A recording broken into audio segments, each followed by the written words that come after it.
بسم اللہ الرحمن الرحیم۔ حق ٹی وی کے صارفین السلام علیکم۔ آج ہم جن بزرگوار ہستی کا ذکر کر رہے ہیں یوں تو کسی تعریف کے محتاج نہیں۔ حضرت بابا فرید الدین گنج شکر۔ بابا فرید الدین کو شیرنی بہت پسند تھی اور شکر آپ کی پسندیدہ تھی۔ اس بارے میں ایک روایت بھی مشہور ہے۔ ایک بار شکر کے بیپاری گدھوں پر شکر کی بوریاں لادے ہوئے آپ کے سامنے سے گزر رہے تھے۔ آپ نے ان سے تھوڑی سی شکر خریدنی چاہی، مگر وہ بوریوں میں سے مختصر مقدار میں شکر فروخت کرنا نہ چاہتے تھے، اس لیے بہانہ بنانے لگے کہ ان بوریوں میں شکر نہیں نمک ہے۔ آپ مسکرائے اور فرمایا ٹھیک ہے، نمک کہتے ہو تو نمک ہی ہوگا۔ کہ یہ بوریاں جب اپنی منزل پر پہنچی، بوریوں کو کھول کر دیکھا تو ان میں واقعی شکر کی جگہ نمک بھرا ہوا تھا۔ وہ سمجھ گئے کہ یہ کرامت ہو نہ ہو بابا فرید کی ہے۔ چنانچہ پشیمان ہو کر واپس بابا فرید کی خدمت اقدس میں حاضر ہوئے اور عرض کی، یا حضرت، ہم بہت شرمسار ہیں کہ ہم نے آپ کے سامنے جھوٹ بول دیا۔ ان بوریوں میں واقعی شکر تھی جو اب نمک میں تبدیل ہو چکی ہیں۔ برائے کرم ہمارا قصور معاف فرمائیں اور اس کو دوبارہ شکر میں تبدیل کر دیں تو نوازش ہوگی۔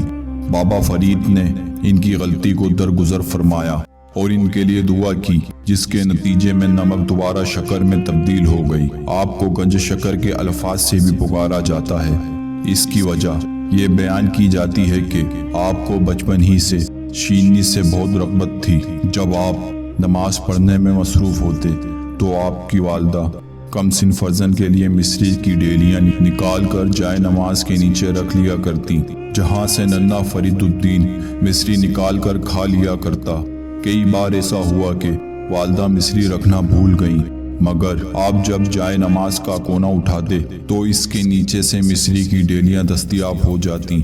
ایک اور روایت بھی مشہور ہے کہ آپ کی زبان سے اگر مٹی بھی چھو جاتی تو شکر بن جاتی۔ آپ کو شکر پسند تھی اور اللہ اپنے محبوب بندے کی خواہش کو ٹالنا نہیں چاہتا تھا۔ اسی وجہ سے آپ گنج شکر کے لقب سے مشہور ہوئے۔ صاحب سیرہ سلاخین سے روایت ہے کہ 29 شعبان کو آسماں ابر آلود تھا۔ مسلمان شہر حضرت بابا صاحب والد ماجد قاضی سلمان کی خدمت میں حاضر ہوئے اور کہا، آج 29 شعبان ہے، اگر حکم ہو تو روزہ رکھیں۔ آپ نے فرمایا کہ چاند میں شک ہے اور ایسی صورت میں روزہ رکھنا ٹھیک نہیں۔ لوگ ایک اور بزرگ کی خدمت میں گئے اور یہ مسئلہ ان سے بھی پوچھا۔ ان بزرگ نے فرمایا کہ آج رات قاضی صاحب کے گھر ایک بچہ پیدا ہوگا، وہ کتب ہوگا۔ اگر اس نے کل دودھ نہ پیا تو کل تم بھی روزہ رکھو، اگر اس نے دودھ پی لیا تو پھر کل روزہ نہ ہوگا۔ الغرض اسی شب کو حضرت تولید ہوئے اور صبح دودھ نہیں پیا، روزہ رکھا۔ تمام شہر نے حضرت کی مطابقت میں روزہ رکھا۔ جب افطار کا وقت آیا، حضرت نے دودھ سے افطار کیا۔ اسی طرح رمضان بھر حضرت نے تمام روزے رکھے۔